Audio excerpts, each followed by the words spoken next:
My name is Peter Gertje. I'm a director of the Nordic Cochrane Center in Copenhagen and professor of research design and analysis at the University of Copenhagen.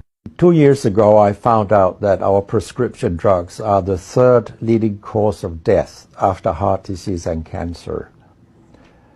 Our drugs kill around 200,000 people in America every year, and half of these people die while they do what their doctors told them. So they die because of the side effects.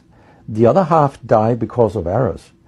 And it's often the doctors that make the errors, because any drug may come with 20, 30 or 40 warnings, contraindications, precautions and so on. No doctor in the world knows about all this.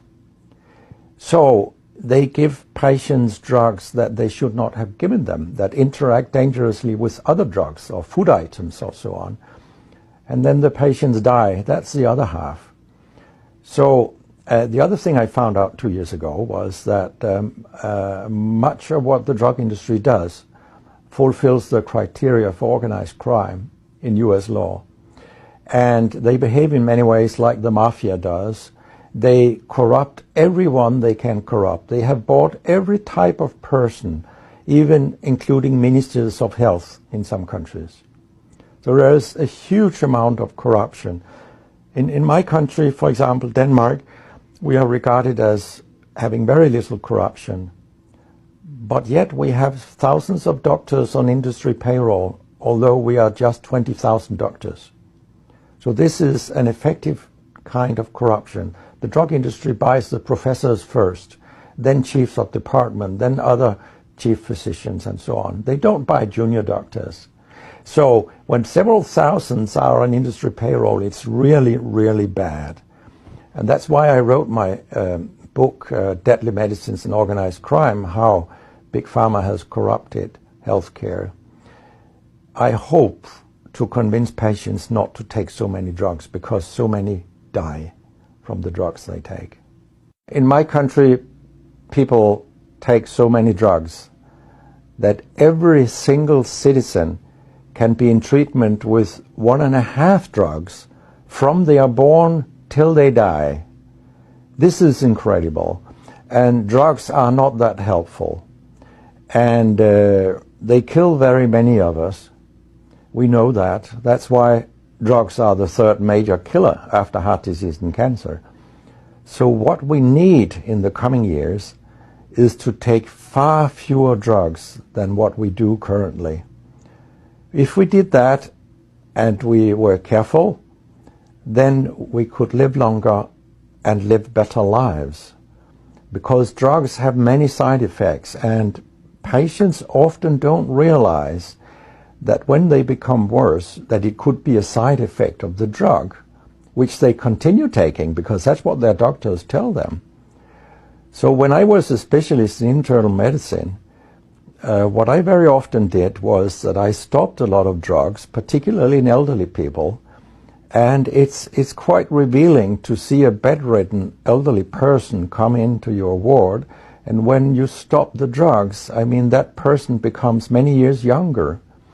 And many of these drugs affect the brain, and old people tolerate that very, very badly. They fall, and when they break a hip, 1/4 of them die.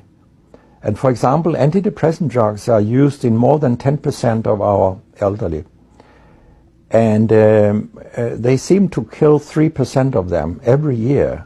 I mean, if 100 old people take an antidepressant for 1 year, 3% of them will die because they fall and break their hip. This is a huge death rate. So a lot of other drugs than antidepressants also make people fall and kill them. And they may affect your cognition, your memory and all these things. And then they interact in ways that we know almost nothing about. Very many elderly, they take more than 5 drugs a day, and we actually don't know how these drugs interact with each other. What we do know is that all drugs have many effects in the body, and some of them interact also in their metabolism. so that you can get a too high concentration of a drug if you take other drugs simultaneously. So we make a lot of harms that we don't even recognize. I have a pretty colorful collection of things people have called me during all these years. And sometimes journalists have asked me, why do you always look up controversy? And my reply is, I don't. Controversy looks me up. Because it's not popular to tell the truth in healthcare. You will get a lot of enemies, because a lot of people make money on false premises, doctors and industry alike. And our drug regulators and our politicians, they are on board on this wagon. So very few people are independent of money in healthcare. And of course I have attacked a lot of holy cows during my career, and people have screamed loudly. In a French journal I was called a statistical masturbist, because I showed with statistics that mammography screening didn't work and things like that. And I was even accused of scientific misconduct by the Association of the Danish Pharmaceutical Industry, which was completely ludicrous. It was harassment from beginning to end. They came with vague arguments that we cannot recognize the conclusions in your study, and they could have come up with numbers and said these numbers are wrong. They didn't do anything. It was only harassment. It lasted 18 months, I think, the whole thing. And then when we were acquitted, I made sure that this nasty behavior was described in the British Medical Journal. So after that, they haven't come so much after me, the Danish drug industry.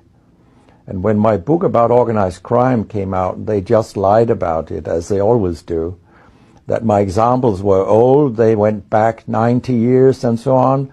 But, you know, where I demonstrate that what the 10 biggest companies do is organized crime, these examples, they were from within the last 10 to 15 years. That's not old examples. And the crimes have increased, because when crime pays, you will have more crime. That's how capitalism